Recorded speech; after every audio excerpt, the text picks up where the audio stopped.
श्रीमल्लिजिनवर सेवकनागन ऊनम्यो रे, कनागन ऊनम्यो रे। वंदु श्रीराजचंद्र अगाध गुणे भर्या, हो लाल अगाध गुणे भर्या। बंध उदय सत्तादि यथार्थ लहितर्या, हो लाल यथार्थ लहितर्या। षट्श्रुतने नमस्कार, असीम उपकारी आत्माने नमस्कार, तारक त्रिपुटीने नमस्कार, माविત્રો मुरब्बियो मुमुक्षुने नमस्कार, प्रत्येक शुद्धात्म द्रव्यने नमस्कार। સિદ્ધાંત ચક્રવર્તી શ્રી નેમિચંદ્રાચાર્ય અને ટીકાકાર શ્રીને પણ નમસ્કાર। પરમ કૃપાળુ દેવ પ્રણીત વચનામૃતજી ઉપદેશ નોંધ 15 અંતર્ગત ચોથું શ્રુત શ્રી ગોમટસારજી એમાં જીવકાંડની યથાશક્તિ વિચારણા પૂરી કર્યા પછી કર્મકાંડમાં પંચમ અધિકાર સ્થાન સમૂત કીર્તન ચાલે છે। એ અધિકારમાં બધી ગતિ, બધાના કર્મ, એ બધાના બંધ સ્થાન, ભંગ સ્થાન વગેરે ચાલે છે। એમાં આજે 600મી ગાથાથી શરૂ કરીએ। એમાં નારક વગેરે 41 જીવપદ કયા છે, તેમાં જે કોઈ સંભવિત ભંગ છે તેને કહેવામાં આવે છે। પૂરું કર્યું તે આપણે ગુણસ્થાનવાળું પૂરું કર્યું ગઈકાલે, કે છેલ્લા 14 પહેલેથી છેલ્લે સુધી એ 14 ગુણસ્થાનમાં કેવી રીતે ભંગ હોય છે એ યથાશક્તિ પૂરું કર્યું। એના પછી એની પહેલાં મોહનીય કર્મ, નામકર્મ વગેરે થયું। હવે અત્યારે અહીંયા નારકની વાત છે કે જીવપદ 41 જીવપદ અગાઉ ગણાવ્યા છે, તે જીવપદમાં કેટલી કેટલી શક્યતા છે તે ભંગની વાત આવે છે। તો ગાથા નંબર 600। તથા સત્થાણારય સહરણ સુહુમગે અપૂણેય, સે સે ગ વિગલસણી જુદઠાણે જસ જુગે ભંગા। આ ઉદય પ્રકૃતિમાં નારકી, સાધારણ વનસ્પતિ, બધી સૂક્ષ્મ અને લબ્ધિ અપર્યાપ્તક એટલા જીવો આમાં ફરીથી નારકીમાં સાધારણ વનસ્પતિ એટલે કંદમૂળ, નિગોદ વગેરે બધી સૂક્ષ્મ, અને લબ્ધિ અપર્યાપ્તક એટલે પર્યાપ્તા પણ નહીં, અપર્યાપ્તક એટલે બધા જ હલકી કોટીના, નિકૃષ્ટ કોટીના, નિમ્ન કોટીના, અધોગતિવાળા કે જે કયો તે એવા બધા જીવની વાત। એમાં અપ્રશસ્ત પ્રકૃતિઓનો જ ઉદય છે, એટલા માટે એને 5 કાળમાં બધા જ ઉદય સ્થાનમાં એક એક ભંગ જ છે। જે 5 નિયતકાલ આવી ગયા, ઉદયકાલ આવી ગયા, તે ગઈકાલે આપણે યાદ કરી, એમાં એક એક ભંગ જ છે, કારણ કે બધું જ અપ્રશસ્ત અશુભ જ છે, પાપનો જ ઉદય છે। શેષ એકેન્દ્રિય, વિકલેન્દ્રિય, અસંગની પંચેન્દ્રિય એટલે એકેન્દ્રિય, બેન્દ્રિય, તેન્દ્રિય, ચૌરેન્દ્રિય અને અસંગની પંચેન્દ્રિય, એમાં પૂર્વકથિત અપ્રશસ્તનો ઉદય તો છે જ, હમણાં જે વાત થઈ તે, પણ યશ અયશ એ બેમાંથી એકનો ઉદય હોવાથી ઉદય સ્થાનમાં 2 ભંગ થઈ જાય છે। એટલે કે એક યશ કીર્તિવાળું થઈ જાય છે, બીજું અયશ અપયશવાળું થઈ જાય છે। આવી રીતે 2 ભેદ થઈ જાય છે। અહીંયા આટલી સ્પષ્ટતા કરી છે। આગળ જઈએ છીએ ગાથા નંબર 601। સન્નિમિમણું સમ્ય ઓઘે કદરમ તુ કેવલે વજ્જમ, સુભગા દે જસાણી યતિથ જુદ સત્થ મે દીદી। પહેલો દી દીર્ઘ, બીજો દી રસ્વ, ઇતિ। સંઘની પંચેન્દ્રિય અને મનુષ્યના સામાન્ય કથનની જેમ એક એકનો ઉદય હોવાથી 1152 ભંગ થાય હોય છે। કેવલ જ્ઞાનની અવસ્થામાં એક વજ્ર ઋષભ નારાજ સહનન, બીજું સુભગ, ત્રીજું આદેય, ચોથું યશ એટલાનો જ ઉદય હોય છે। ફરીથી એટલાનો જ, ક્યારે? કેવલ જ્ઞાન અવસ્થામાં વજ્ર ઋષભ નારાજ સંજ્ઞાન હોય જ, હોવું જ જોઈએ। સુભગ ભાગ્યનો ઉદય જ છે, પછી આદેય યશ, આદેય નામકર્મ છે, યશ કીર્તિ એનો પણ ઉદય છે, પણ આટલાનો જ ઉદય હોય છે। એટલે બધું જ સારું સારું છે, એમાંથી આટલો ઉદય છે। એટલે કે કેવલ જ્ઞાન સંબંધી સ્થાનમાં 6 સંસ્થાન અને 2 યુગલમાંથી એક એકના ઉદયની અપેક્ષાએ 24 ભંગ જ સમજવા જોઈએ। ઓછા થઈ ગયા। અને તીર્થંકર પ્રકૃતિ સહિત કેવડીના તીર્થંકર કેવડીના અંતના 5 સંસ્થાન અને અપ્રશસ્ત વિહાય ગતિ ચાલ અને દુઃખ સ્વર એનો પણ ઉદય નથી હોતો. એટલે કે બધી પ્રશસ્ત પ્રકૃતિઓનો જ ઉદય હોવાથી એ બધા ઉદય સ્થાનમાં એક જ ભંગ હોય છે. પેલો વધે તો 2 થઈ જાય છે, નહીં તો એક જ છે. ગાથા નંબર 602. પછી 3, 4, 5 સાથે આવશે ત્યારે બધું સળંગ વધારે લઈશું, ગણતરી એમાં લેવાની છે. અત્યારે ગાથા નંબર 602. દેવાહારે સત્થમ કાલવિયપ્પે સુભંગ માણેજો વચ્છણમ જાણીતા ગુણપડીવણે સુસવ્વેસુ. હવે ગાથા નંબર 602 નો અર્થ કહે છે કે 4 પ્રકારના દેવ, નારકની વાત પૂરી થઈ ગઈ, કેવલીની વાત પૂરી થઈ ગઈ. 4 પ્રકારના દેવ અને આહારક શરીર સહિત પ્રમત્ત એમાં પ્રશસ્ત પ્રકૃતિઓનો જ ઉદય છે.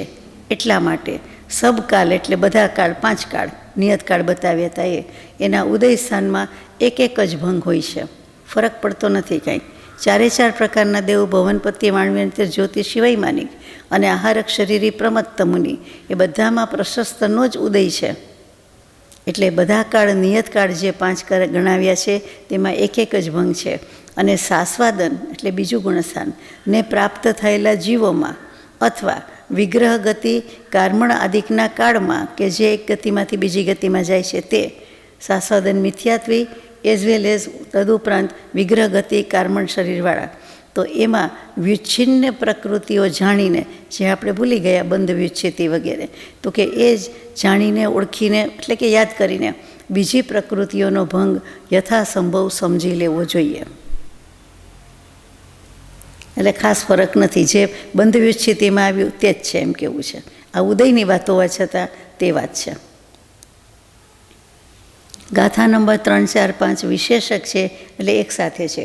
2 હોય તો યુગ્મ, 3 હોય તો વિશેષક, અને 3થી થોડીક વધારે હોય તો પણ વિશેષક, અને પછી એથી વધારે બધું હોય છે 12-15 સુધી, તો એને કુલક કહીએ છીએ, આપણે જાણીએ છીએ. તો અહીંયા વિશેષક ગાથામાં 603. વિસાદીણમ ભંગા ઇગિદલપદેસુ સંભવા કમસો એકમ સઠ્ઠી ચેવય સતાવીસમ ચ ઉગુવીસમ. 604 પણ સાથે બધું અનુસંધાન છે, ઇન્ટરકનેક્ટેડ છે, એટલે સાથે જ લઈએ. વિસુતર છયચસયા 12 પર્ણતરીહિ સંજુતા એકારસ સય સંખા 17 સય યાહિયા સઠ્ઠી. 100 નહીં પણ 605. 29 સયાહિય 21 તદોવિ એકઠ્ઠી એકારસ સય સહિયા 1 વિસરી સગા ભંગા. સગા આવ્યું, સગા સગા એટલે સદૃશ, એના જેવા. અર્થમાં મૂક્યું છે, સાથે લઈ લઈએ છીએ, પછી એનું સંખ્યા ગણવાની આવે છે. 20ના સ્થાન, 20થી 31ના સ્થાનની વાત આમાં મૂકી છે. એટલે 20ના સ્થાનથી શરૂઆત થઈ હતી, 23માં બાદર પર્યાપ્ત પૃથ્વીકાય લીધેલા તે બધું.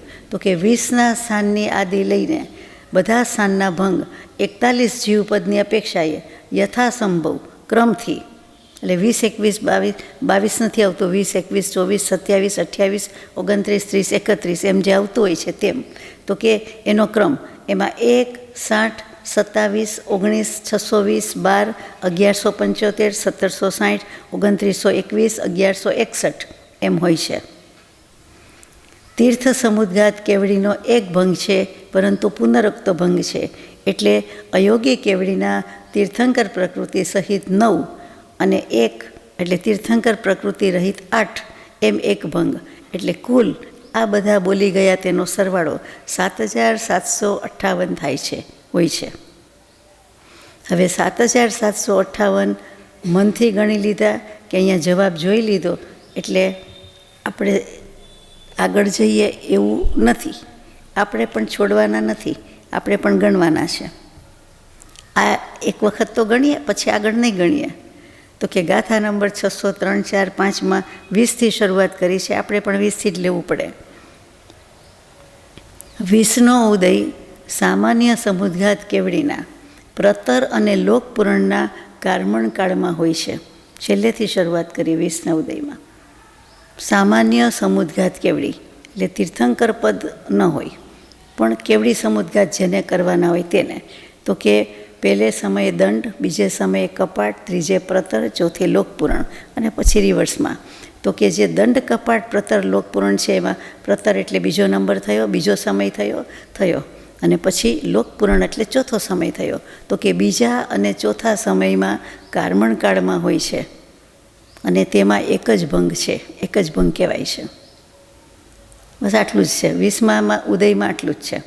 21ના સ્થાનમાં એમ દેવગતિમાં વિગ્રહ ગતિરૂપી કારમણમાં એક જ ભંગ છે. દેવગતિ અને એમાં વિગ્રહ ગતિરૂપ કારમણ શરીરમાં એક જ ભંગ છે. તીર્થંકરના સમુદ્ઘાત સંબંધી કારમણમાં એક જ ભંગ છે. મનુષ્ય ગતિમાં વિગ્રહ ગતિ સંબંધી કારમણમાં સુભગ, આદેય, યશ આ 3 યુગલમાંથી એકના ઉદયથી કુલ 8 ભંગ થાય છે. સંઘની પંચેન્દ્રિય સંબંધી કારમણમાં પણ તેવી જ રીતે 8 ભંગ થાય છે. 2, 3, 4 ઇન્દ્રિય અને અસંગની પંચેન્દ્રિય ને કારમણમાં યશના યુગલથી 2 ભંગ થાય છે. એટલે 2 ભંગ હોવાથી 8 ભંગ થાય છે. બાદર, પૃથ્વીકાય, અપકાય, તેવકાય, વવકાય, પ્રત્યેક વનસ્પતિકાય આ 5 એના કારમણમાં યશના યુગલથી 2 ભંગ હોવાથી 5 × 10 10 ભંગ થાય છે. બાકીના રહી ગયા તે સૂક્ષ્મ પૃથ્વી, અપકાય, તેવકાય, વવકાય અને સૂક્ષ્મ બાદર, સાધારણ વનસ્પતિકાય આ 6ના કારમણમાં એક જ ભંગ હોવાથી 6 ભંગ થાય છે. નારકીના કારમણમાં એક જ ભંગ છે. લબ્ધિ અપર્યાપ્તક સૂક્ષ્મ પૃથ્વીકાયના ભેદથી 17 પ્રકાર છે અને તેના કારમણમાં એક જ ભંગ હોવાથી 17 × 1 એટલે 17 ભંગ થાય છે. આ રીતે આપે મનમાં ગણિત લીધા હશે. 21 સ્થાનમાં 1 + 1 2 + 8 10 + 8 18 + 8 26 + 10 36 + 6 42 + 1 43 + 17 60 ભંગ હોય છે. 21 સ્થાનમાં 60 ભંગ હોય છે. 20ના સ્થાનમાં એક જ ભંગ છે. 21ના સ્થાનમાં 60 ભંગ છે. યાદ રાખવાના છે, છેલ્લે આપણે ગણવાના છે, પૂછવાનું છે. પછી 22, 23ના ભંગની વાત અહીંયા નથી. પછી 24ના સ્થાનની વાત છે. 24નો ઉદય મિશ્રકાળમાં છે. ફરીથી 24 સ્થાનનો ઉદય મિશ્રકાળમાં છે. વચ્ચે 5 નિયતકાળ આવી ગયા, તેમાં મિશ્રકાળ છે.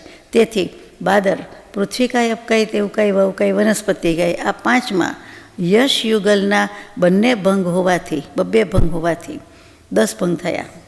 અને સૂક્ષ્મ પૃથ્વીકાય, અપકાય, તેવકાય, વવકાય, સાધારણ વનસ્પતિકાયમાં એક ભંગ છે, તેથી 6 થયા. 10 ને 6 16 થઈ ગયા. અને હવે લબ્ધિ અપર્યાપ્ત ક્યાં જાય? તો કે 11 એકેન્દ્રિયના લબ્ધિ અપર્યાપ્તકના શરીર મિશ્રકાલમાં એક ભંગ છે, એટલે તે 11 થાય છે. આમ 24ના સ્થાનમાં 10 ને 6 16, 16 ને 11 27 ભંગ થાય છે. પહેલું 1, બીજું 60, ત્રીજું 27. પછી 25ના સ્થાનમાં દેવ, આહારક, નારકીના એક ભંગના 3 થાય. પછી શરીર પર્યાપ્તિમાં બાદર, પૃથ્વીકાય, અપકાય, તેવકાય, સૂક્ષ્મ બાદર, સાધારણના એક ભંગથી 6 થાય. એટલે 3 ને 10 6 ને 3 ને 10 13 ને 6 19 ભંગ થાય. 25માં 19 થયા. 26ના સ્થાનમાં શરીર મિશ્રકાલમાં 2, 3, 4 ઇન્દ્રિય એટલે કે 2 ઇન્દ્રિય, 3 ઇન્દ્રિય, 4 ઇન્દ્રિય અસંગની પંચેન્દ્રિય ના યશના યુગલથી 2 ભંગ થતાં 8 ભંગ થાય છે. સંઘની તિર્યંચ અને મનુષ્યમાં 6 સહનન, 6 સંસ્થાન, સુભગ, આદેય, યશ એ યુગલ દ્વારા 288 ભંગ થયા. થાય 6 × 6 36, દુ 72, દુ 144, દુ 288 તો થાય કે નહીં? અને 288 × 2 એટલે 576 એટલા ભંગ થાય છે. કોના? સંઘની તિર્યંચ અને મનુષ્ય એટલે આપણે બધા આવી ગયા. સામાન્ય સમુદ્ઘાત કેવલીના 6 સંસ્થાન બદલાતા 6 ભંગ થાય. જે સમુદ્ઘાત કરે છે એટલે એનું જેમ વંદન વખતની આકૃતિ ગણાય, સંસ્થાન જુદું થાય, સ્થાન જુદું થાય, તેમ સંસ્થાન છે એટલે એ પણ જુદું ગણાય. એ આકાશ પ્રદેશમાં લોકાકાશમાં ઉડતા હોય આત્મ પ્રદેશને, કર્મ પ્રદેશને, એ પણ લઈ લીધું છે. એટલે સામાન્ય સમુદ્ઘાત કેવલી એના 6 સંસ્થાન જે છે એ 6યનો આકાર બદલાય. એનો આકાર પણ વિગતમાં જઈએ તો આવે છે કે પહેલાં સમય આવો, બીજા સમય આવો, દંડ કપાટમાં આવી જ ગયું, પણ એથી વિશેષ સૂક્ષ્મ પણ આવે છે. એટલે એના આકાર બદલાય છે, સંસ્થાન બદલાય છે. એટલા સમય પૂરતા, 8 સમય પૂરતા એના 6 ભંગ થાય છે. અને 6 લબ્ધિ અપર્યાપ્તકના એક ભંગ હોવાથી 6 થાય છે. પછી શરીર પર્યાપ્તિ કાળમાં બાદર પૃથ્વીકાયના આતપ અને ઉદ્યોતના 2 સ્થાન, તેમાં યશના યુગલથી 4 ભંગ થાય છે. અને બાદર અપકાય, બાદર પ્રત્યેક વનસ્પતિકાય જે ઉદ્યોત માટે લખાયું છે તેના 2 ભંગથી 4 થાય છે. ઉચ્છ્વાસ પર્યાપ્તિ કાળમાં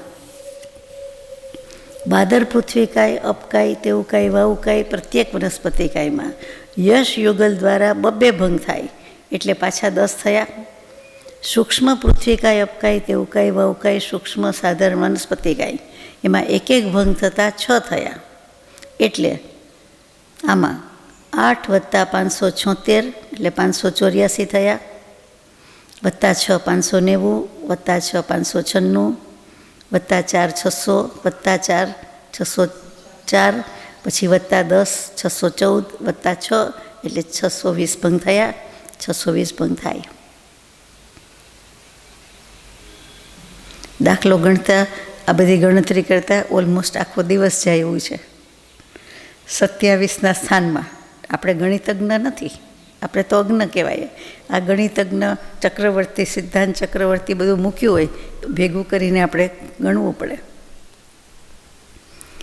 27ના સ્થાનમાં તીર્થંકર સમુદ્ઘાત કેવલીના શરીર મિશ્રકાળમાં 1 ભંગ હોય છે. દેવ નારક આહારકના શરીર પર્યાપ્તિ કાળમાં 1 ભંગ હોવાથી 3 ભંગ હોય છે. ઉચ્છ્વાસ પર્યાપ્તિ કાળમાં બાદર પૃથ્વીકાયના આતપ ઉદ્યોપના 2 સ્થાન હોય છે, તેમાં 2 ભંગ હોવાથી 4 ભંગ થયા. હવે બાદર અને અપકાય એટલે ઉદ્યોતવાળા પ્રત્યેકના 2 ભંગથી 4 ભંગ થાય છે. એટલે 1 ને 3, 4 ને 4, 8 ને 4, 12 ભંગ થાય છે. 27ના સ્થાન સારું, 12 ભંગ થાય છે, માત્ર 12. 28નું સ્થાન ધીરજ રાખવાની છે, 31 સુધી જવાનું છે. તો શરીર પર્યાપ્તિ કાળમાં નિરતિશય સમુદ્ઘાત કેવલી એટલે કે તીર્થંકર નથી થવાના, સામાન્ય છે, પણ સામાન્ય લખવાની બદલે નિરતિશય સમુદ્ઘાત કેવલી કે જેને સમુદ્ઘાત કરવો પડે છે પણ તીર્થંકર પદ નથી. એના વિહાય ગતિ યુગલમાં એટલે શુભ અને અશુભ, પ્રશસ્ત અપ્રશસ્ત ચાલ, તો કે વિહાય ગતિના અને 6 સંસ્થાન એને બદલવાથી 12 ભંગ થાય છે. બોલો, ગતિ અને ચાલ તે વખતના સમુદ્ઘાત વખતની એ પણ આમાં લઈ લીધી. પ્રશસ્તય હોય ને અપ્રશસ્તય હોય એવી રીતે. એટલે ભંગ તો ગણવા પડે, ન હોય તો કાંઈ નહીં. અને પછી 6 સંસ્થાન, 6એ 6 આકાર લીધા.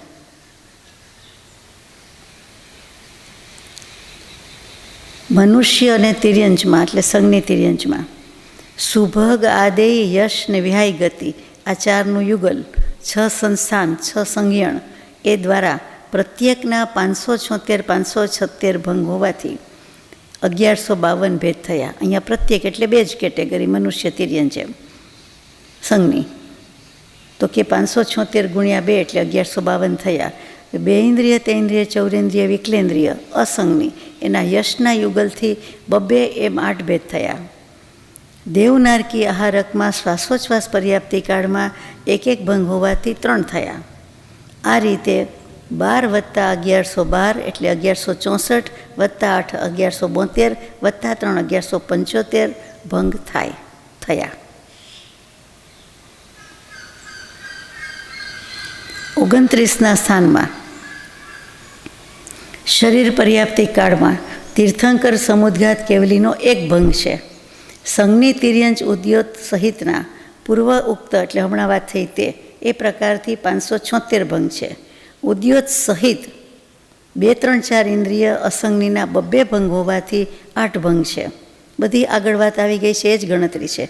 ઉચ્છ્વાસ પર્યાપ્તિમાં નિરતિશય સમુદ્ઘાત કેવલીના 6 સંસ્થાન અને વિહાય ગતિ યુગલના બદલવાથી 12 ભંગ થાય.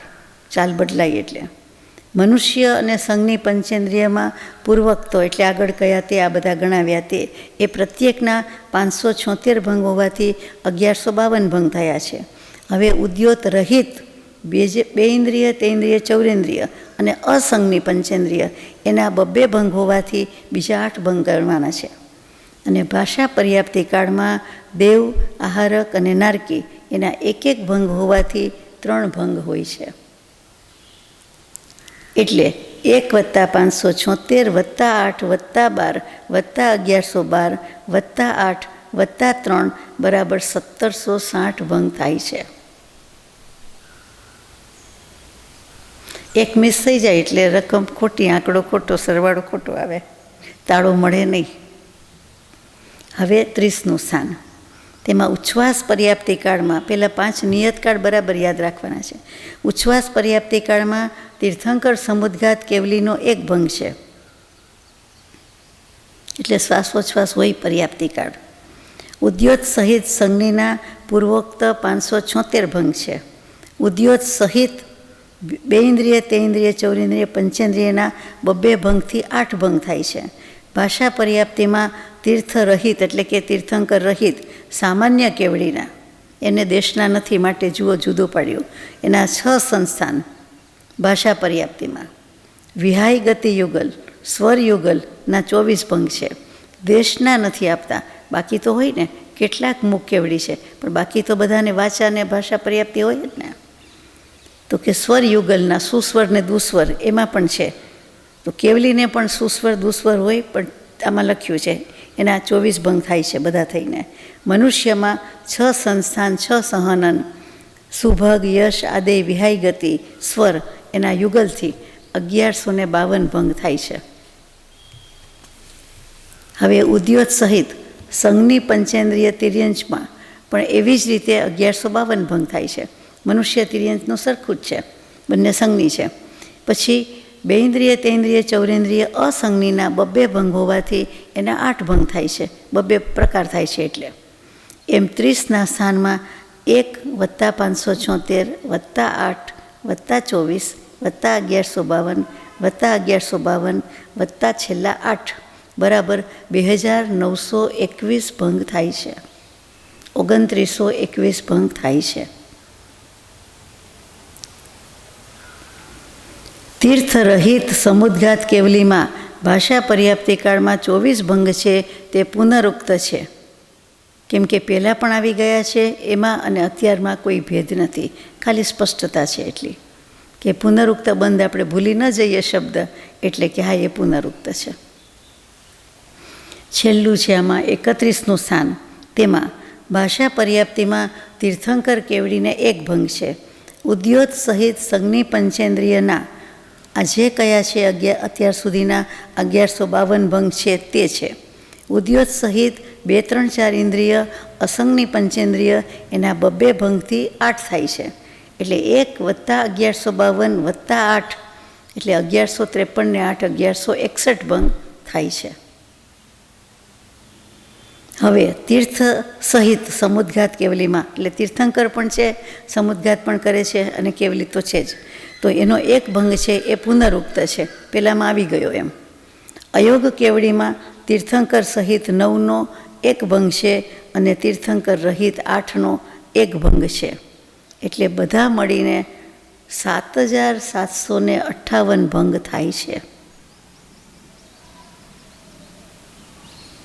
20થી માંડીને 31 સ્થાનના જે ગણાવ્યા તે, અને ગાથા નંબર 3, 4, 5માં જે આપણે વાંચી ગયા કે 20થી લઈને 20 સ્થાનના ભંગથી લઈને 41 જીવપદની વાત કરીએ છીએ. આ જીવની વાત છે, તો કે જીવપદને લાગેલા કર્મ અને સ્થાન ને બંધની વાત થઈ. કેવડી, તીર્થંકર બધા જ, તો કે એ જીવપદની અપેક્ષાએ જે કાંઈ ભેદ કીધા તે 7758 ભેદ થાય છે. 20 સ્થાન અને સામે 41 જીવપદની અપેક્ષા, 20થી 31 સ્થાન. જુઓ, અમુક સંખ્યા નથી આવી, 23ની વચ્ચે બહુ વાત આવી ગઈ. એ 23 આમાં બાકાત છે, એટલે જ્યારે ગ્રાન્ડ ટોટલ કરવાનું આવશે ત્યારે કદાચ 23ના બધા લેવા પડશે, જો આપણને કહેશે તો. આપણને ન કહે તો આપણે કરવાના નથી. ચાલો, હવે આ ગાથા નંબર 603, 4, 5 સાથે હતી અને આપણે સાથે લીધી. હવે પછી છે ગાથા નંબર 606.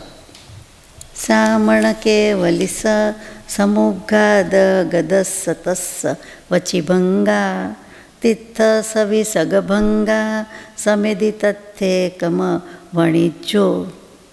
સંધિ થઈ ગઈ.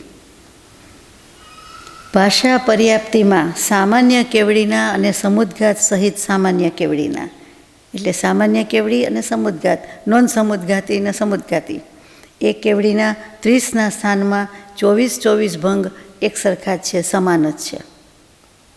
તીર્થંકર કેવડી અને તીર્થંકર સમુદ્ઘાત કેવડીના 31 સ્થાનમાં એક ભંગ છે, તે પણ સમાન જ છે. એટલે 25 ભંગ પુનરક્ત હોવાથી આપણે આમાં ગ્રહણ કર્યા નથી, ગણ્યા નથી, કન્સિડર કર્યા નથી, લીધા નથી. એ ગાથા 606માં સ્પષ્ટતા આવી. હવે ગાથા 607. હવે ગુણસ્થાનમાં તે પ્રકારના ભંગની વાત આવે છે. નારય સર્ણી મણુસ સુરણમ ઉવરીમ ગુણાણ ભંગાજે પુનરુત્તા યદિ અવણીય ભણિયમિચ્છસ ભંગેશુ. નારકી, સંજ્ઞિતિર્યંચ, મનુષ્ય, દેવ, આ બધાની ઉપરના, એટલે કે એનાથી આગળના સાસ્વાદન એટલે બીજા ગુણસ્થાનવાળામાં જે ભંગ છે તે મિથ્યા દૃષ્ટિના જેટલા અને સરખા જ ભંગ હોવાથી પુનરુક્ત છે, એટલે કે સરખા જ છે, ફરી કહેવાની જરૂર નથી. એટલે એ પુનરુક્ત ભંગ ઘટાડીને, બાદ કરીને, ઓછા કરીને માત્ર મિથ્યા દૃષ્ટિમાં ભંગ છે તેને જ કહેવામાં આવ્યું છે. બેયના સમાન જ છે તો મિથ્યા દૃષ્ટિમાં છે એ સાસ્વાદનવાળાના પણ કહેવાય, એમાં નવું શું છે, સરખું જ છે એમ.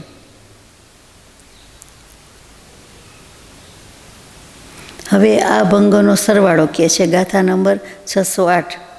અડ્ડવર્ણા સત્ત સયા સતસહાસય હોંતિ પિંડેણ ઉદયઠ્ઠાણે ભંગા અસહાય પરક્કમુદ્દિઠા. શ્રી મહાવીર સ્વામી એટલે તીર્થંકર દેવની સાક્ષી લેવામાં આવી. આપણે ભૂલી ન જઈએ કે સહાયતા રહિત પરાક્રમવાળા શ્રી મહાવીર સ્વામી, સહાયતા રહિત, સ્વસ્વાભાવિક, સંપૂર્ણ સ્વાભાવિક લખવાની બદલે, નિરપેક્ષ કહેવાની બદલે કે એવી રીતે કહેવાની બદલે સહાયતા રહિત લખે. એટલે કે કોઈનું અવલંબન આધાર નથી, પોતાના જ પગ ઉપર સંપૂર્ણ સ્વાવલંબી, સંપૂર્ણ સ્વતંત્ર, સંપૂર્ણ સ્વનિર્ભર એમ કહેવું છે. એટલે સહાયતા રહિત પરાક્રમવાળા શ્રી મહાવીર સ્વામીના નામકર્મ સંબંધી 20 સ્થાન વગેરેના આગળ કહ્યા તે હમણાં તે 12 ઉદય સ્થાનમાં અપુનરુક્ત ભંગ મેળવીને 7758 કહેવામાં આવ્યા છે. આપણે તો ગણી લીધા. હવે સ્ટેમ્પિંગ કર્યું, સીલ માર્યું કે પાક્કું છે આમ, અને મહાવીર સ્વામીએ ગણાવ્યા છે એમ. ગાથા નંબર 609. હવે નામ કર્મના સત્વ સ્થાનના 19 ગાથામાં વાત આવે છે. તે ફરીથી નામકર્મનું સત્વ સ્થાન, એટલે સત્વ કહેતા સત્તા, બંધ ઉદય, હવે સત્તા આવી. એટલે 19 ગાથા સુધી આ બધું આવશે. ગાથા નંબર 609. તી દુઈ ગીણ ઉદી ઉણવદી અડચવુદો અહિય સીધી સીધી ય ઉણા સે દઠ્ઠતરી સતતરી દસય નવ સત્તા. 9 ન લખે, 9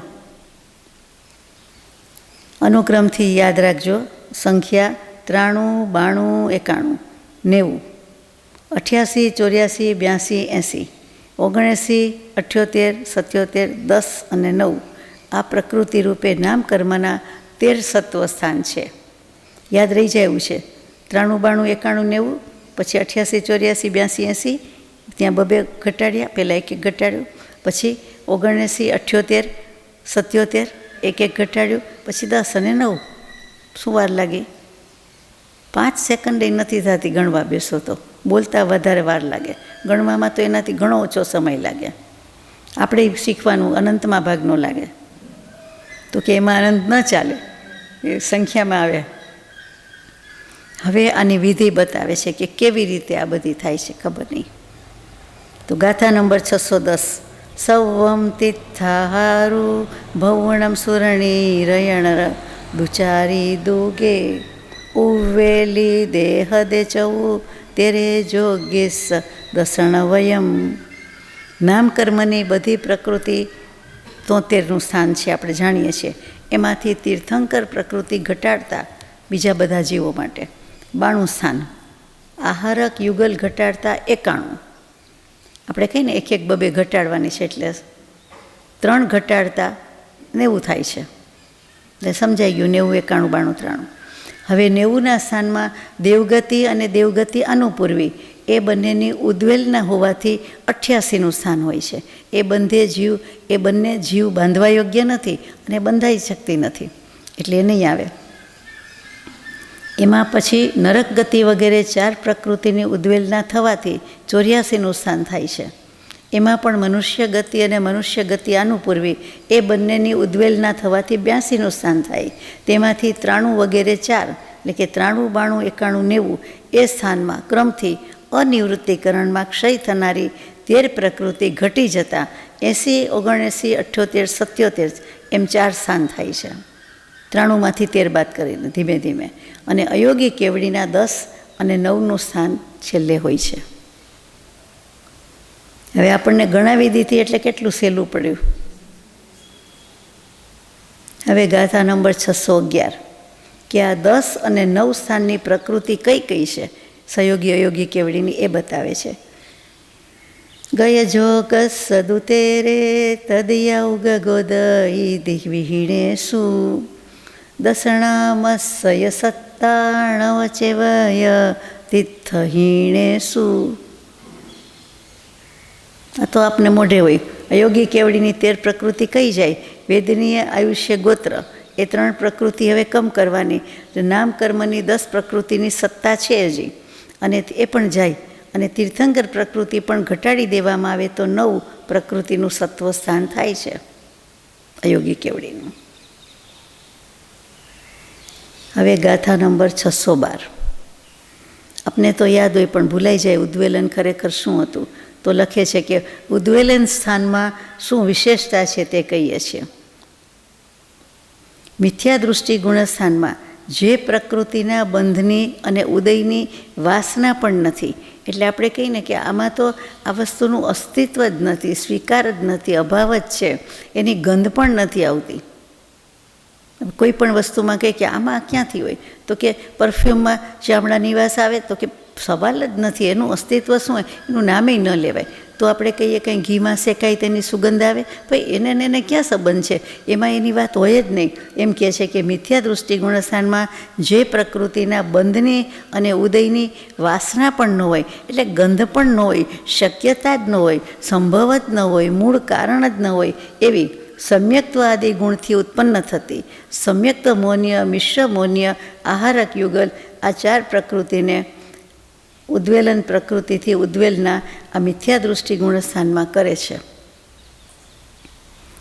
એટલે મિથ્યા દૃષ્ટિ ગુણસ્થાન મર્યાદા ઓળંગે છે વગેરે વાત આવતી હતી. હવે ઉદ્વેલના શું, તો કે જે પ્રકૃતિનો પહેલાં બંધ કર્યો હતો, પછી પોતાના પરિણામ વિશેષથી અન્ય પ્રકૃતિ રૂપે પરિણામ આવી દે, તેનો નાશ કરી દીધો. અર્થાત ઉદયમાં આવવા ન દીધી, ઉદય રૂપે ફળ રૂપે આવે એ પહેલાં, એટલે કે ઉદયાવલીમાં પ્રવેશે તે પહેલાં એનો નાશ કરી દીધો. તો તે જે કરી દીધો તેને ઉદ્વેલન કર્યું કહેવાય. ઓળંગી ગયા, મર્યાદાનું અતિક્રમણ કર્યું કે આવવાની હતી, બધું બરાબર છે, સપોઝ ટુ બી, અને પછી તો કે પણ કરી નાખ્યા. શું, શેનાથી? પરિણામ વિશેષથી. એટલે ખબર તો છે ને કઈ પ્રકૃતિને શું, પણ આપણા એવા ભાવની પલટન આવી જાય, અશુભમાંથી શુભ આવી જાય, શુભમાંથી કંઈક શુદ્ધ આવી જાય, તો મોટી પલટન છે, મોટો ચેન્જ છે, એટલા માટે થઈ જાય.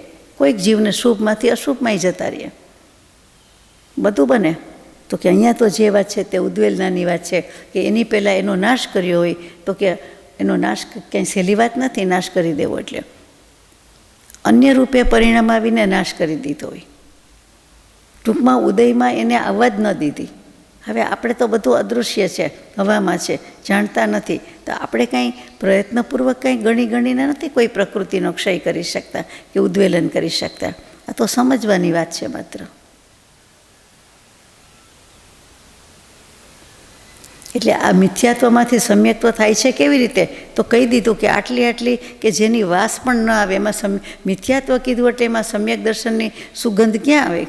કે એની વાસના એટલે સુગંધ જ કેવું છે કે એનો અણસાર પણ ન આવે એમ, તો પછી વાસના પણ નથી એવા સમ્યકાદિ ગુણથી ઉત્પન્ન થતી. જુઓ, સમ્યક્ત્વ મૌન્ય ત્યારે ઉત્પન્ન થાય છે, મિથ્યાત્વમાંથી નહીં. પછી મિશ્ર મૌન્ય અને આહારક યુગલ એટલે આહારક શરીર, આહારક અંગોપાંગ એ પણ આવી ગયું. એ 4 પ્રકૃતિ થઈ ને.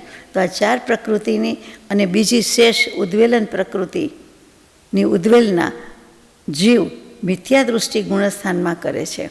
હંમેશા ઉદ્વેલના મિથ્યા દૃષ્ટિ ગુણસ્થાનક કે જ થાય, મિથ્યાત્વમાં જ થાય. મિથ્યા દૃષ્ટિ એટલે મિથ્યાત્વી કહેવું જોઈએ મારે. મિથ્યાત્વ ગુણસ્થાનક એક ગુણસ્થાનક થયું અને એમાં રહેલા જીવો તે મિથ્યા દૃષ્ટિ અથવા મિથ્યાત્વી. હંમેશા આપણે વાંચ્યું હતું કે ઉદ્વેલન ક્યારે થાય? ઉદ્વેલન એ પ્રકૃતિ કે એ ગુણસ્થાન એટલે મિથ્યાત્વી જ કરી શકે. અને જગત આખામાં બહુમતી મિથ્યાત્વીની જ છે ને, આમ જોવા જાવ તો આપણી દૃષ્ટિમાં ગણતરીમાં જે હોય તે, ભલે સિદ્ધ ભગવાનનો પહેલો નંબર હોય કે અનંતા સિદ્ધ થઈ ગયા છે. ચાલો આગળ જઈએ. ગાથા નંબર 613. સત્થત્તાદાહારમ પુવમ ઉવેલ્લદે તદો સમ્મમ સમ્મામેચ્છમ તુ તદો એગો વિગલોય સગલોય. આહારક યુગલ પ્રશસ્ત પ્રકૃતિ છે, સાચી વાત છે એકદમ. એ તો કોઈકને જોઈએ, આહારક શરીર, આહારક અંગોપાંગને, આહારક લબ્ધિને વગેરે. એટલે 4 ગતિના મિથ્યા દૃષ્ટિ જીવ પહેલાં આ બંનેની ઉદ્વેલના કરે છે કે એને આઉટ ઓફ ક્વેશ્ચન, એટલે એને હોતી જ નથી, બંધાવા યોગ્ય નથી ને બાંધવા યોગ્ય નથી. પછી સમ્યક્ત્વ પ્રકૃતિની અને એની પછી સમ્યક્ત્વ મિથ્યાત્વ મોહની એની ઉદ્વેલના કરે છે. કોણ? મિથ્યાત્વી. અને એના પછી એકેન્દ્રિય, બેઇન્દ્રિય, તેન્દ્રિય, ચૌરેન્દ્રિય અને સકલેન્દ્રિય એટલે પંચેન્દ્રિય લખ્યું છે. એવા જીવ એ દેવદ્વિક વગેરેની ઉદ્વેલના કરે છે. એટલે કે દેવદ્વિક એટલે શું થયું? દેવગતિ અનુપૂર્વી એ બંનેની ઉદ્વેલના કરે છે. જઈ શકતા નથી. ટૂંકમાં એની ગતિ આ ગતિના બોલ વાંચીએ તો ખ્યાલ આવે તો કે એમાંથી એની ગતિ એટલે ત્યાં છે જ નહીં, અહીંયાથી ગતિ નથી, ત્યાં ગતિ નથી, એટલે દેવદ્વિકમાં જઈ શકતા નથી ત્યાં. કોણ? પહેલાં મિથ્યાત્વ દૃષ્ટિવાળા છે તે. આગળ એ ઉદ્વેલનાના અવસરનો કાળ કહે છે કે ક્યારે ને કેમ કોણ કરે, થોડુંક ડિટેલ્સમાં જાય છે. ગાથા નંબર 614. વેદગજોગે કાલે આહારમ ઉવ સમસ્સ સમ્મત્તમ સમ્મામેચ્છમ ચેગે વિયલવે ગુવ છક્કમ તુ. વેદક સમ્યક્ત્વ યોગ્ય કાળ આપણે આવી ગયા છે 5 નિયત કાળમાં. ફરીથી વેદક સમ્યક્ત્વ યોગ્ય કાળ એટલે કે વેદક સમ્યક્ત્વ થવું છે કે થઈ ગયું છે તે સમયમાં આહારકની ઉદ્વેલના. તે વખતે વેદક સમ્યક્ત્વ એટલે આપણે યાદ રાખવાનું મનમાં આ ગ્રંથ પ્રમાણે કે ક્ષપસમ સંકેત. ક્ષપસમ શબ્દ લગભગ ઓછો વાપરે છે, નથી વાપરતા, પણ એ જ છે, એ જ કેવું છે, એમને અભિપ્રેત એ જ છે. એમાં આહારકની ઉદ્વેલના એટલે આહારક થતું નથી શરીર, લબ્ધિ કે અંગોપાંગ કાંઈ પણ. ઉપશમ કાળમાં સમ્યક્ત્વ પ્રકૃતિની અથવા સમ્યક્ત્વ મિથ્યાત્વ પ્રકૃતિની ઉદ્વેલના કરે છે. ઉદ્વેલના કરે છે એટલે થઈ શકતું નથી એમ નહીં, પણ પહેલાં બાંધ્યું છે, પછી બાંધ્યું નથી, પછી જે કાંઈ છે એના પરિણામ વિશેષથી, પોતાના પુરુષાર્થ વિશેષથી એમ બોલીએ તો વધારે સારું. તો કે એને શું કરી નાખે છે? બદલી નાખે છે. કઈ રીત? નાશ કરી દે છે, બદલી નહીં, સંક્રમણ નથી, નાશ કરે છે, ક્ષય કરે છે. કેવી રીતે? તો કે એને ઉદયાવલીમાં આવવા દેતા નથી. ઉદય કે ફળ આપ્યા પહેલાં જ એનું પતાવી દે છે, એ કરી શકે છે. અને એકેન્દ્રિય તથા બેઇન્દ્રિય તેન્દ્રિય ચૌરેન્દ્રિય એટલે વિકલેન્દ્રિય પર્યાયમાં વૈક્રિય ષટકને ઉદ્વેલના કરે છે. એટલે વૈક્રિય જે 6 ભાગ પાડ્યા છે તે શરીરને, અંગોપાંગને, બંધનને, સંઘાતનને, શરીરને, છઠ્ઠું કાંઈ બાકી રહ્યું તે અંગોપાંગ હશે, એ તો આવી ગયું જો કે. તો કે એની ઉદ્વેલના એટલે કે વૈક્રિય શરીર લઈ શકતું નથી આ એકેન્દ્રિયથી વિકલેન્દ્રિય એટલે ચૌરેન્દ્રિય સુધી. તો સમજી શકાય વાત છે. હવે આગળ આ બંનેના કાળના લક્ષણ કહે છે. આ અવસર હતો, અવસર એટલે કાળની જ વાત હતી, પ્રસંગ, અને પછી હવે કાળના લક્ષણ, કાળના. ગાથા નંબર 615. ઉદદીપુ ધત્તમ તો તસે પલ્લા સંખૂર્ણ મેઘ મેયખ્યે જાવય સમમ મિસ્સમ વેદગજો ગોય ઉવસમ સતદો. સમ્યક્ત્વ મૌન્ય અને મિશ્ર મૌન્યની સ્થિતિ પૃથક્ત્વ સાગર પ્રમાણ ત્રસમાં બાકી રહે અને પલ્યના અસંખ્યાતમાં ભાગ કમ એક સાગર પ્રમાણ એટલે કે એક સાગર પ્રમાણથી, સાગર એટલે સાગરોપમ, એટલે એનાથી પલ્યનો અસંખ્યાતમો ભાગ ઓછો, એક સાગરમાં એક પલ્યનો અસંખ્યાતમો ભાગ ઓછો એટલા સાગર એમ, એટલે જેને જેટલા હોય તેટલા. અને જે પૃથક્ત્વ સાગર કીધું એમાં 3 સાગર, પૃથક્ત્વની સંખ્યા, સિમ્બોલ, અર્થ આ શાસ્ત્રમાં 3 આપેલું છે પૃથકમાં, અગાઉ આવી ગયું જીવકાંડમાં, એટલે 3 સાગર. ત્યારે વેદક યોગ્ય કાળ છે, ઇન્વર્ટેડ કોમાસમાં મૂક્યું છે, વેદક યોગ્ય કાળ છે, અને એનાથી પણ સત્તારૂપી સ્થિતિ કમ હો જાય એટલે કે ઓછી થઈ જાય ત્યારે ઉપશમ કાળ કહેવામાં આવે છે. વેદક સમ્યક્ત્વ એકશાયિક સંકિત પહેલાંની સ્થિતિ છે. પહેલું સંકિત થાય છે એનું નામ પ્રથમ ઉપશમ સંકિત એમ કહેવાય છે. પ્રથમ ઉપશમ અને દ્વિતીય ઉપશમ. તો કે અહીંયા એકલું ઉપશમ લખ્યું છે, ઉપશમકાલ, એ પ્રથમ ઉપશમની વાત છે. અને વેદક યોગ્ય લખ્યું છે એકશાયિક પહેલાંનો ક્ષપસમ સંકિતનો કાળ છે. અને તેમાં શું થાય છે તો કે સંકિત મૌન્ય મિશ્ર મૌન્યની સ્થિતિ ત્રસ જીવોના માટે આટલી બાકી રહે છે, પૃથક્ત્વ સાગર પ્રમાણ. અને પહેલાંમાં પલ્યના અસંખ્યાતમો ભાગ ઓછી, એક સાગરમાંથી એટલી ઓછી કરવાની, એટલા એકેન્દ્રિયના બાકી રહી જાય છે, તે વેદવા યોગ્ય કાળ છે. એટલે તેટલો સમય સુધી આ બધું વેદવું પડે છે. જેમ ક્ષયોપમ સંકેત 66 સાગરોપમ સુધી હોય છે, તેવી રીતે વધુમાં વધુ કોઈ એક જીવને, કારણ કે 66 સાગરોપમ ક્યારે થાય? દેવનારકના જીવ થાય, મેક્સિમમ આયુષ્ય હોય તો જ હોય, એટલે એટલા સુધી જવું પડે છે. અને કાં તો મનુષ્ય એવા હોય લાંબા આયુષ્યવાળા, 3 પલ્યવાળા ને એવા, મહાવિદ્ય ક્ષેત્રવાળા કે બીજે ક્યાંય, તો એ થાય. હવે આગળ અગ્નિકાય અને વાયુકાયની ઉદ્વેલન પ્રકૃતિ બતાવે છે. હવે આપણને એમ થાય કે હવે એમાં શું ખબર પડે, પણ કેવલી પ્રભુએ જોયું એટલે કહે જ ને, એ થોડા બાકી રખાય. ગાથા નંબર 616. તેવું દુગે મણું વધુ ગમ ઉચ્ચમ ઉવેલ દે જહણિદરમ પલ્લા સંખ્ય જદીમમ ઉવેલણ કાલ પરિમાણમ. અગ્નિકાય અને વાયુકાય એના મનુષ્ય ગતિ યુગલ અને ઉચ્ચ ગોત્ર આ 3ની ઉદ્વેલના હોય છે. એટલે અગ્નિકાય, વાયુકાય, મનુષ્ય ગતિ યુગલ એટલે મનુષ્ય ગતિ અનુપૂર્વી, અને ત્રીજું ઉચ્ચ ગોત્ર એ લઈ શકતું નથી, એ કરી શકતું નથી, એ 3ની ઉદ્વેલના થઈ જાય છે. એટલે કે ઉદયમાં આવવા દેતા નથી, થઈ શકતું નથી એટલે બાંધી શકતું નથી એમ નહીં, પણ બાંધેલું હોય પછી એને ઉદયમાં આવવા દેતું નથી, તે ઉદ્વેલના છે. એ ખાસ યાદ રાખવાનું છે. ઉદ્વેલનાનો અર્થ જ એ છે. એટલે ઉદ્વેલનાના કાલનું પ્રમાણ જગન્ય અને ઉત્કૃષ્ટ પલ્યના અસંખ્યાતમાં ભાગ પ્રમાણે થયું. કોનું? અગ્નિકાય અને વાયુકાયના જીવનું. મનુષ્ય ગતિ અનુપૂર્વી એટલે એને ઉદયમાં આવવા દેતી નથી, એમ જ થયું ને. અને ઉચ્ચ ગોત્ર આ 3ની ઉદ્વેલના થાય છે, એટલે 3ને ઉદયમાં આવતા પહેલાં નાશ કરી નાખે છે. ખબર તો કંઈ પડતી નથી, તો ઓટોમેટિક જ નાશ પામે છે ને. એના પરિણામ વિશે શું એને ખબર નથી, પણ અજ્ઞાત ભાવે, અજ્ઞાત રીતે પણ પરિણામ તો થાય જ ને, સારા ખરાબ. તો ખરાબ પરિણામ કરી નાખે છે. તો જ આવું થાય ને. ખરાબ લેશિયા, ખરાબ પરિણામ, એને ખબર નથી. કીડીને ખબર નથી સ્વભાવ વિભાવ શું, પણ આપણે સમજી શકીએ કે એને ખબર નથી, એ વિભાવમાં જ છે. એમ તો આપણે કહીએ જ ને. ભલે આપણે ખોટું હોય, કોઈ તિર્યંશ હોય, સમ્યક દૃષ્ટિ હોય, સ્વભાવમાં હોય, પણ આપણને શું ખબર પડે? એટલે આપણે તો ઇન જનરલ કહીએ જ ને કે આપણે સ્વભાવમાં નથી હોઈ શકતા. આ કીડીને થોડી ખબર પડે છે. એટલીસ્ટ આ પર્યાયમાં, કીડીની પર્યાયમાં ક્યાં ખબર પડે છે? એમ તો કહી જ શકીએ ને.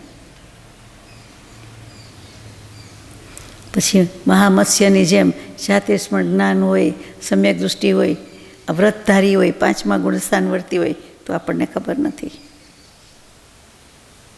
ત્યાં આપણે છૂટી જઈએ છીએ, છૂટી પડીએ છીએ કે આપણને ખબર નથી. ચાલો હવે ગાથા નંબર 617. પલ્લા સંખ્ય જદીમમ ઠિદિમુવે લદ્દિ મુહૂર્ત અંતેણ સંખ્યે જ સાયરઠદિમ ઠિદિમ પલ્લા સંખ્યે જ કાલેણ. પલ્યના અસંખ્યાતમાં ભાગ પ્રમાણ સ્થિતિની અંતર્મુહૂર્ત કાળમાં ઉદ્વેલના કરે છે. કેટલી વારમાં કરે છે? પલ્યના અસંખ્યાતમાં ભાગ પ્રમાણ સ્થિતિની અંતર્મુહૂર્તમાં ઉદ્વેલના કરી નાખે છે, ક્ષય કરી નાખે છે. એટલે સંખ્યાત સાગર જેટલા મનુષ્ય દ્વિક આદિની સત્તારૂપ સ્થિતિની ઉદ્વેલના ત્રિરાશિક વિધિથી પલ્યના અસંખ્યાતમાં ભાગ પ્રમાણે એટલા કાળમાં કરી શકે છે એમ સાબિત થાય છે. સંખ્યાત સાગરની સ્થિતિની ઉદ્વેલના પણ ત્રિરાશિ મૂકો તો પલ્યના અસંખ્યાતમાં ભાગમાં થઈ જાય છે. કારણ કે પેલી અસંખ્યાતમાં ભાગની જો અંતર્મુહૂર્તમાં કરી શકે તો આ પણ કરી જ શકે. એટલે સાગરોપમની સાથે પલ્ય સરખાવ્યું છે. વાત સાચી છે, જવાબ બરાબર છે, ગળે ઉતરી જાય. 5 રૂપિયાની એક વસ્તુ આવે તો 15 રૂપિયાની 3 આવે જ ને. પતી ગઈ વાત. એટલું સહેલું મૂકી દીધું. હવે ગાથા નંબર 618 કે સમ્યક દર્શન એટલે કે સમ્યક્ત્વની વિરાધના છોડી દે છે તે કેટલી વાર છોડી દે છે, એટલે વિરાધના કેટલી વાર થાય છે તે કહે છે. ગાથા નંબર 618માં સંમત્તમ દેશજમમ અણસંજોજણ વિહિમ ચ ઉક્કસમ પલ્લા સંખ્ય જદીમમ વારમ પડી વજ્જ દે જીવો. પ્રથમ ઉપશમ સંકેત વેદક કૌંસમાં લખે છે એટલે હવે કોન્ફિડન્ટલી કહેવાય. ક્ષયોપસમિક સંકેત, દેશ સંયમ, 5મું ગુણસ્થાનક અને અનંતાનુબંધી કષાયના વિસંયોજનની વિધિ એટલે કે અપ્રત્યાખ્યાન વગેરેમાં આવી જાય છે. તે આ ચારેયને જીવ ઉત્કૃષ્ટપણે વધુમાં વધુ પલ્યના અસંખ્યાતમાં ભાગ જેટલા સમયનું જેટલું પ્રમાણ છે એટલી વાર છોડીને પુનઃ ગ્રહણ કરે છે. એટલે કે ક્ષયોપસમ સંકેત આપણે કહીએ અસંખ્ય વાર આવે જાય એવી રીતે એ આપણે ટૂંકમાં કહી દીધું, આપણી ભાષામાં બોલતા હોય એવું. અહીંયા ચારેય સંકેતવાળા લીધા. પ્રથમ ઉપશમ સંકેત, પછી વેદક એટલે ક્ષયોપસમિક સંકેત, પછી દેશ સંયમ એટલે 5મું પણ લીધું, અને પછી અનંતાનુબંધી કષાયના વિસંયોજનની વિધિ એટલે ગ્રંથિભેદ કર્યા પછી સમ્યક દર્શન પ્રાપ્ત કરે છે તે. એટલે કે પ્રોસેસવાળો લઈ લીધો ગ્રંથિભેદનો એન્ડ, સમ્યક દર્શનની પ્રાપ્તિ. તો એ જીવ એટલે કે ચારે ચાર ઉત્કૃષ્ટપણે અધિકમાં અધિક એટલે ઘણીવાર ગ્રંથિભેદ ગ્રંથિદેશ સુધી પહોંચ્યા પછી એટલે કે પ્રિમાઇસીસમાં આવ્યા પછી પહોંચી શકતો નથી. જેમ આપણે કહીએ કે બાંધણી સુધી આવ્યા, આશ્રમ સુધી આવ્યા, પણ દર્શન કરવા આવે એ પહેલાં દેહ ત્યાગ થઈ ગયો, અથવા પાછું જવું પડ્યું કે વગેરે, અથવા કોઈ કે જમ્યા વિના જતું રહેવું પડ્યું. જેવા આવ્યા તેવા જ કંઈ સમાચાર કે કંઈ ઘટના ઘટીને નીકળી ગયા, તો એ આવ્યા છતાં ન આવ્યા જેવું એવું કહેવાનું થાય. તેમ અનંતાનુબંધી કષાય વગેરેનો ક્ષય કરવામાં ગ્રંથિભેદમાં અપૂર્વકરણ સુધી આવ્યા પછી 3 પુંજ વખતે હારી જાય તો સમ્યક દર્શન નથી થતું. પાછો મિથ્યાત્વ ભણી જાય, સંસાર ભણી જાય, યથાપ્રવૃત્તિકરણ સુધી કે જ્યાં પણ જાય ત્યાં મિથ્યાત્વની 3 ઢગલીમાંથી એ બધાને લઈ લીધા. સમ્યક દૃષ્ટિ છે, પણ એની વિરાધના કે થતાં થતાં રહી ગયું અથવા થયું તેવું ગયું. તો થયું તેવું ગયું જવાના ચાન્સ નથી, પણ થતાં થતાં બાકી રહી ગયું તે એને પણ લઈ લીધા છે. અને જો વિસંયોજન એટલે કેટલો ક્ષય થઈ ગયો છે 5 અને 6 પ્રકૃતિનો 7માંથી, પણ એ હજી ઉપશમમાં છે અને ત્યાં કંઈક ગોટાળો થાય છે ને પરિણામ પાછા બદલાઈ જાય. આપણે નથી કહેતા જતા તો હતા જ, જતાં જતાં ઊભા રહી ગયા કે પાછા રિવર્સમાં આવ્યા, કંઈક ઘરે ભૂલી ગયા ને કંઈક લેવા આવ્યા, મંદિરજીમાં ભૂલી ગયા ને લેવા આવ્યા, અથવા લેવા ના આવીએ પણ પાછળથી કોઈ બોલાવે ને આપણે 2 સ્ટેપ પાછળ જઈએ ને વાત કરીએ કે જે કંઈ કામ હોય તે પતાવીએ. તો એવું કંઈક આ ગ્રંથિ ભેદ સુધી, ગ્રંથિ દેશ સુધી આવ્યા, ગ્રંથિ સમીપ સુધી આવ્યા, ગ્રંથિ ભેદ સુધી યશ આવ્યા, પણ ગ્રંથિ તૂટી નહીં, ભેદાણી નહીં. પ્રયત્ન નિષ્ફળ ગયો. અને જેને આપણે કહીએ છીએ યથા પ્રવૃત્તિકરણ સુધી તો જીવ અનંતિવાર આવ્યો છે. એટલે અપૂર્વકરણમાં સમ્યક દર્શન થયું એમ કહે છે, અરે ગ્રંથિભેદ થયો એમ કહે છે, અને અનિવૃત્તિકરણમાં સંકિત થયું એમ કહે છે. તો એ બે વચ્ચેના સ્ટેજમાં એટલે અહીંયા લીધેલું છે, એટલે કે અનેક વાર છોડે છે ને ગ્રહણ કરે છે તો જ અનંતિવાર થાય. યથા પ્રવૃત્તિકરણ સુધી અનંતિવાર આવ્યા હોય કે થયું ગયું કર્યું લીધું. આપણે કે કેચ કરતાં કેચ ગુમાવ્યો, લગભગ એવી વાત.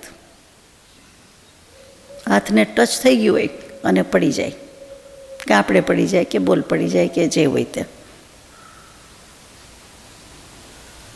પછી પાછળથી આ જ ગાથામાં છે નિયમથી સિદ્ધ પદને પ્રાપ્ત કરે છે. સિદ્ધ પદ કો હી પાતા હૈ, સિદ્ધ પદને જ મોક્ષે જવું જ પડે છે, જડે જ છે, મળે જ છે, લઈ જ જાય છે. એ વાંચવું ગમે આપણને, પણ આ પડી જાય ગમ્યું નહીં, વચ્ચે છટકી જાય. એટલે આટલી બધી વાર એ આવે જાય છે. અસંખ્ય વારમાં આપણે કહી દીધું. હકીકતમાં સાચું માપ શું છે તો કે વધુમાં વધુ ઉત્કૃષ્ટપણે પલ્યના અસંખ્યાતમાં ભાગના જેટલા સમય થાય. હવે પલ્યોપમના અસંખ્યાતમાં ભાગના સમય કેટલો થાય? અસંખ્યાત ગણો નથી, અસંખ્યાત મો એટલે એટલા ઓછા થઈ જાય, ભાગાકાર થઈ જાય. પણ તોય શું, પલ્યોપમનું માપ જ કેવડું મોટું, સાગરોપમ ને પલ્યોપમનું. એટલે વારંવાર સાગરોપમ પલ્યોપમ ન લખે, સાગર અને પલ્ય જ લખે છે. આપણે હંમેશા આખું લખતા બોલતા ટેવાઈ ગયા છીએ. ગાથા નંબર 619.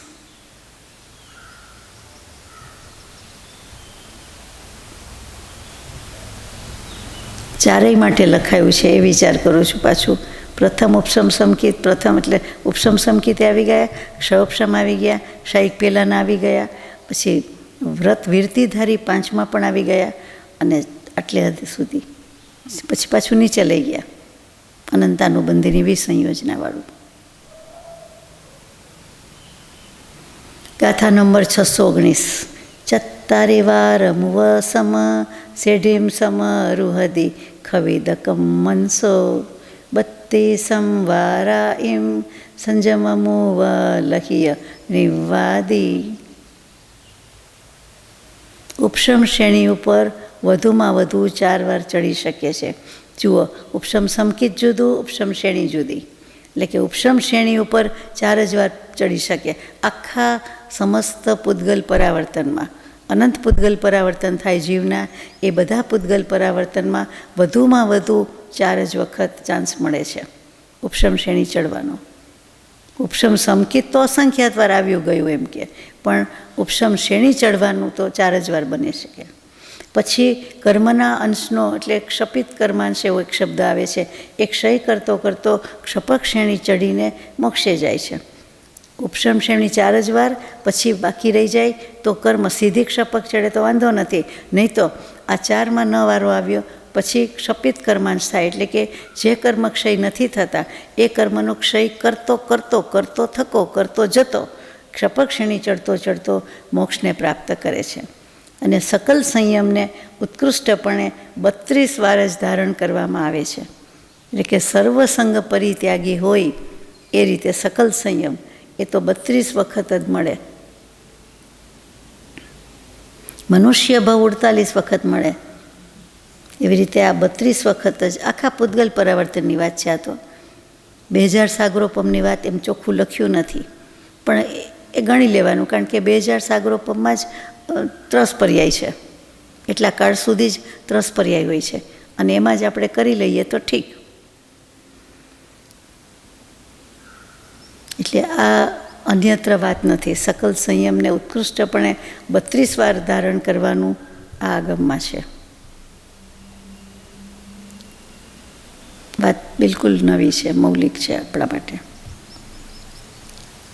અન્ય કોઈ શાસ્ત્રમાં વાંચવામાં આવ્યું નથી. ગાથા નંબર 620.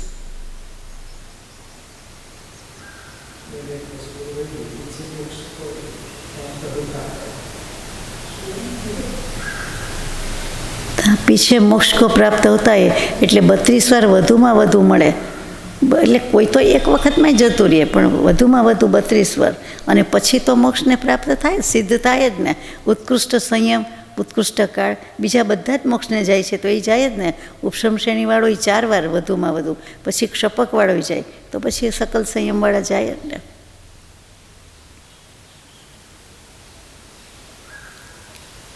પછી જે 620મી ગાથા છે એમાં 2 ગાથા મૂકી છે, એટલે એના સપોર્ટમાં, સમર્થનમાં પણ એક મૂકી હોવી જોઈએ. તિથ્થાહારણુભયમ સવમ તિથ્થમ ણમિચ્છગાદિતિયે તત્સત્ત કમિયાણમ તગુણઠાણમ ન સંભવઈ.